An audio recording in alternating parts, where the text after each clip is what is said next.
Donald Trump says he's coming to Colorado to push his false claim that Aurora has been taken over by a migrant gang.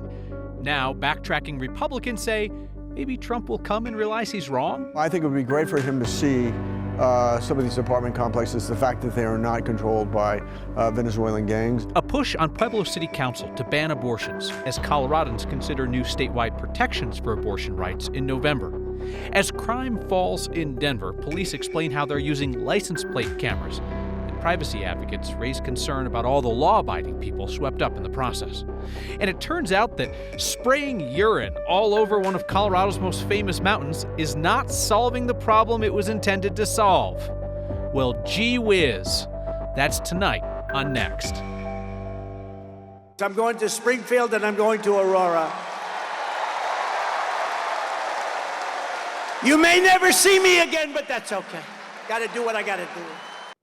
The false claim that Aurora, Colorado has been taken over by a Venezuelan gang just got real for the Republicans who run that city. Because now Donald Trump says he is coming to Aurora.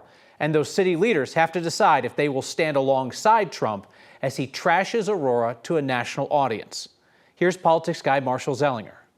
I think it's a great opportunity for the city of Aurora to show the president that we are not, this Venezuelan gang-infested community that seems to be the national narrative right now. A narrative Aurora Mayor Mike Kaufman helped shape when he said this in July on Conservative Talk Radio. If you know Aurora, then what you know is we have areas in our city, unfortunately, that have been overtaken and that we have to take back. How much do you accept responsibility for creating that narrative? You know, my initial comments were based on police briefing. That was a snapshot at one point in time. The mayor is flip-flopped on his position, so I don't really think he's in a position to educate anyone about what's really going on. Because frankly, I'm not clear he's clear. Aurora City Councilwoman Crystal Murillo does not believe Trump wants a campaign stop to become an educational visit. This is not about illuminating the truth. This is about a political campaign based on lies and fear-mongering and racism. Do you think the president wants to come here to get educated that he's misinforming America? Probably not. So where would Trump hold a rally anyway? The general manager of Stanley Marketplace told us the Trump campaign has not reached out.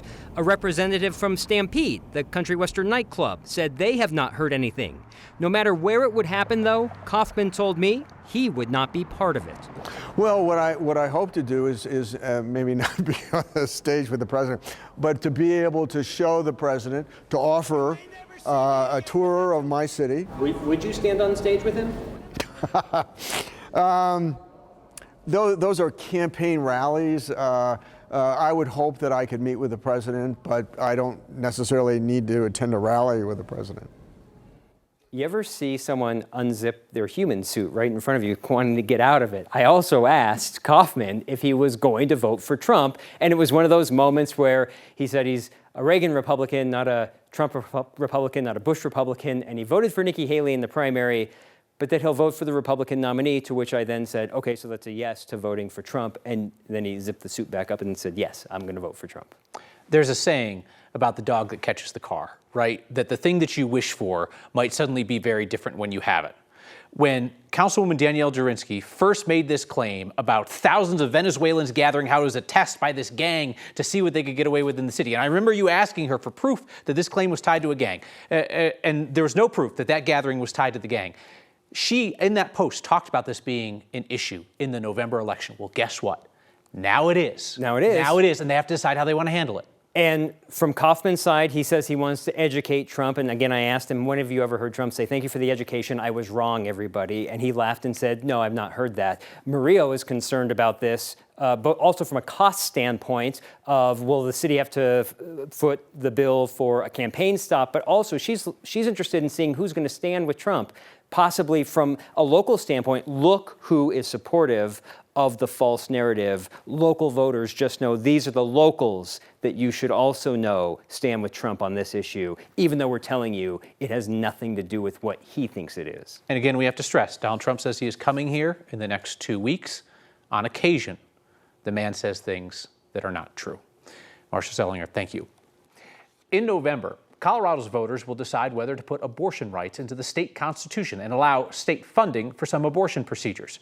In Pueblo, meanwhile, there's a proposal to essentially kick abortion providers out of town. Councilwoman Regina Maestri is accusing the abortion clinic in Pueblo of abortion tourism because they provide care for patients who come in from out of state. She tried and failed 2 years ago to pass a city ordinance essentially banning abortion clinics there and allowing people to sue abortion providers. Now she is suggesting another anti-abortion resolution, a direct attempt to get around state protections. Do we really want those practices here in Pueblo? Do we want to be the dumping ground for irresponsible legislation? We keep stepping out on the edge constantly into areas that we don't have any say-so. This is basically something that the state of Colorado is going to do. They will codify it. Maestri's anti-abortion effort failed narrowly in 2022, and she has picked up conservative allies on city council since then, including the new council president. Any initiative, were it to pass in Pueblo, would likely face a legal challenge at the statewide level because it's crosswise with state law. Crime is dropping in Denver this year, including auto theft. Talk to police, and they'll give credit in part to the nearly 100 intersection cameras around the city. Our Evan Krugel looks at how many cars they're watching and how many of those come up as stolen. If you've driven through Denver in the past 30 days, chances are your license plate is now stored in a hidden database, thanks to these 95 license plate readers spread out throughout the city. I think it's a good bet to say that there's a percentage of vehicles that are out there that are wanted for crimes that would potentially go undetected, unlocated, and unaddressed if it weren't for this technology. Police aren't sharing the data with the public, but they are sharing the statistics in a new online portal released today. It shows more than 2 million cars and plates were recorded in the past month. About 4% of those cars triggered a potential match on a stolen or wanted car hot list. It's been very successful so far. We have over 142 arrests associated with the Flock system, as well as about 11 weapon recoveries and about 99 stolen vehicle recoveries. But the cameras continue to raise concerns over privacy, including what the ACLU calls a lack of information on the new portal. There is not a whole lot of information available in that portal. There's a lot of information that I would like to see from them that I can't access and that the people who are being recorded every day and surveilled every day can't access. Laura Morav questions why police are holding on to the data for 30 days, when the statistics show the overwhelming majority of the data involves cars not involved in a crime. They're saying they store it for 30 days. That doesn't make a whole lot of sense because it really only takes a second to run a license plate against a hot list. So I think when you consider what those numbers mean for the vast majority of people who are being surveilled by this technology, it's absolutely not worth it. Police say compared to the same time frame last year, auto thefts are down 33% in Denver. They say these cameras, combined with a number of other factors, are a big reason why. And Kyle, more of these cameras could be on the way next year. The mayor's budget has enough money earmarked on this to essentially double the current network citywide. So, Evan, auto theft and a lot of other crime in Denver and a lot of places around the country was really high at one point during the pandemic. So it's coming down from those highs. But I mean, a drop in auto theft by a third is an enormous drop. It's a sizable number. They say this is simply one piece of the puzzle. We've seen automakers like Kia and Hyundai coming to town and helping folks keep their cars theft-proof. They say this camera system simply one piece of helping bring those numbers down, but it is a big number. Evan Krugel, thank you very much. Boulder County wants people building McMansions to do it elsewhere. The county is pausing oversized construction while they rethink land use codes. This week, Boulder County commissioners approved a 6-month pause on all applications for what they're referring to as larger houses. It's anything over 125% of the median floor area in a neighborhood. County leaders say they're tweaking the land use code because of concerns that ever bigger builds are becoming unsustainable and driving up housing prices. The moratorium starts in January, and there is an exception for families rebuilding after the Marshall Fire. Anybody trying to travel east through Glenwood Canyon today? Out of luck. I-70 East was shut for hours as workers cleared debris and damage from a crash that happened earlier this week. It was Tuesday when a semi-truck headed west went through the guardrails and flipped down onto the eastbound lanes below. It spilled fuel and made a huge mess. The extensive cleanup has taken a couple of days. That brought in tonight's next question from Gary, who wants to know who's on the hook for cleanup when there's major damage to a state road. Does Colorado pay for it, or is it up to the driver and their insurance? That is a good question, Gary. CDOT says it initially will foot the bill just to get the repair work done as quickly as possible. Then the state's Department of Personnel Administration seeks reimbursement, either through the driver's insurance or a collections agency if that's what it takes. Send us your next question. It truly can be about anything in Colorado that you are wondering about. I guarantee if you are wondering, someone else is too. We welcome written and video questions. You can email them to next@9news.com, or did you know, on all things, you can now text NEXT at 303-871-1491. Lakewood, it's time to CYA. Cover your ash. That small but mighty invasive beetle is coming for trees there.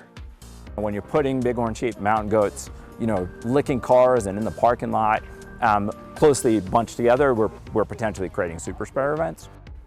Yeah, you don't want them licking cars and creating super spreader events. What are these goats up to?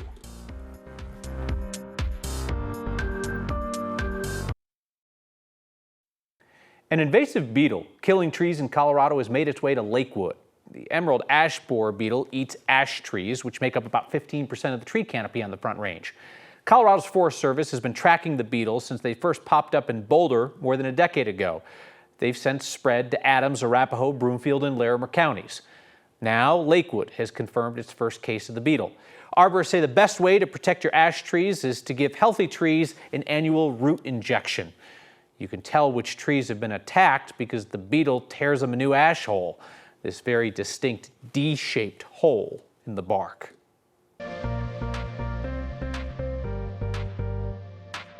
A beautiful late summer afternoon with lots of sunshine and lighter winds. Forecast highs this afternoon, mid-80s, upper 80s in eastern Colorado and mid-60s in the high country. Beautiful weather, kind of a calm and dry Thursday ahead of a weekend storm that promises cooler weather and some beneficial rain in Denver with snow above 9,000 feet. This is the system we're tracking off the coast of California. It looks like the chance for the heaviest rain will come in late Saturday through noon on Sunday. And some of the numbers are pretty impressive when you see the water associated with the storm as it crosses the Four Corners and moves into southern Colorado.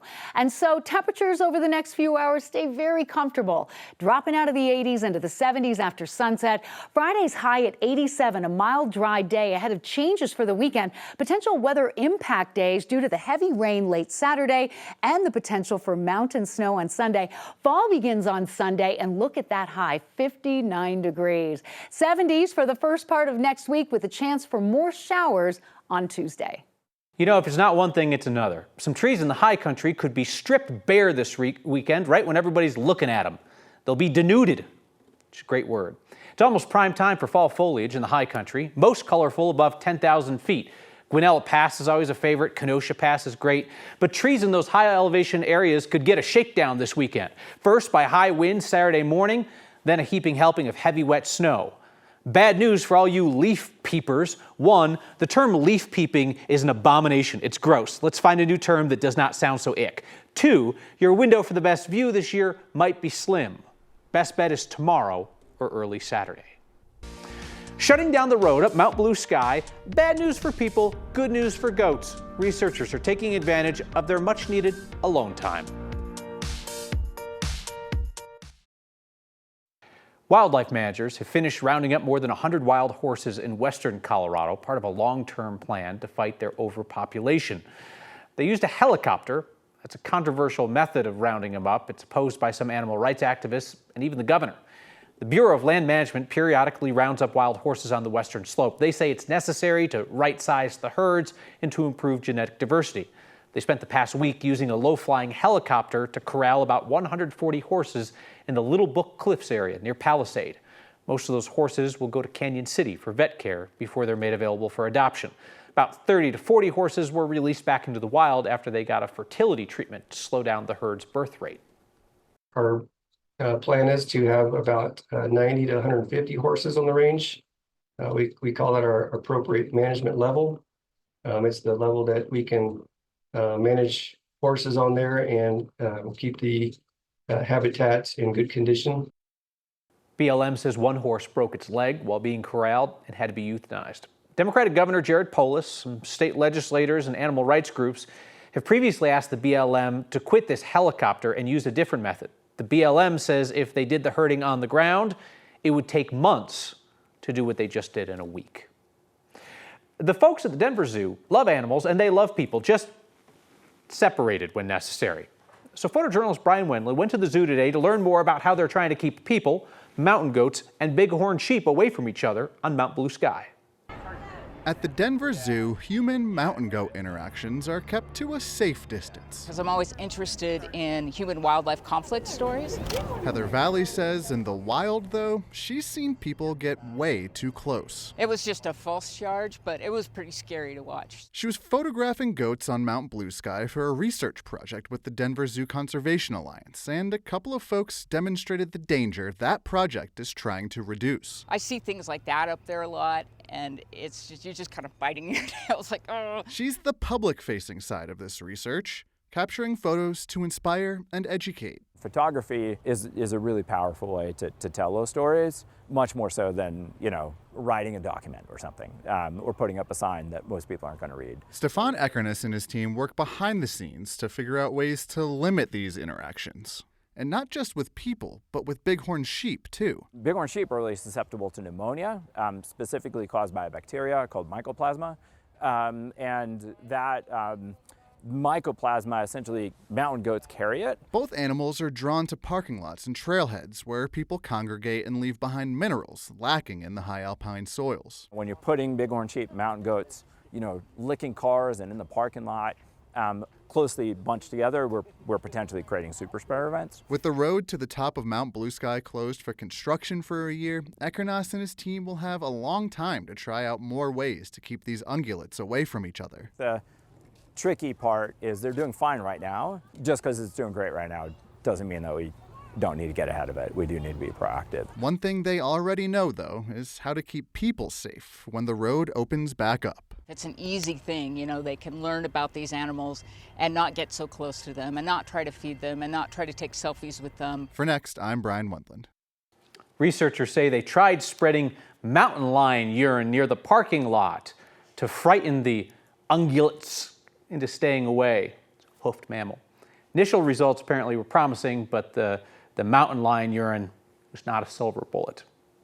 We are back with your suggestions of alternative phrases to leaf peeping, which Marilyn no doubt agrees is a disgusting phrase and needs to be banished. But you have better ideas next. I can't tell you how much it heartens me to hear how many of you share my distaste for the TV news cliche for looking at fall leaves. Leaf peeping. It just sounds dirty to me. Don says, thank you so much for your comment about that expression for fall foliage viewing. Don says, it is an abomination. I'd be happy to never hear it again. So now let's brainstorm. Tim suggests autumn ogling. I like that. That's not bad. That's not bad. Eileen says in Vermont, they call them leaf lookers. I like that. Ross suggested foliage freakers. Ross, you're not solving our problem with that one. Or arboreal adventurers. Okay, I like that. Keep thinking, people, and I'll see you next time.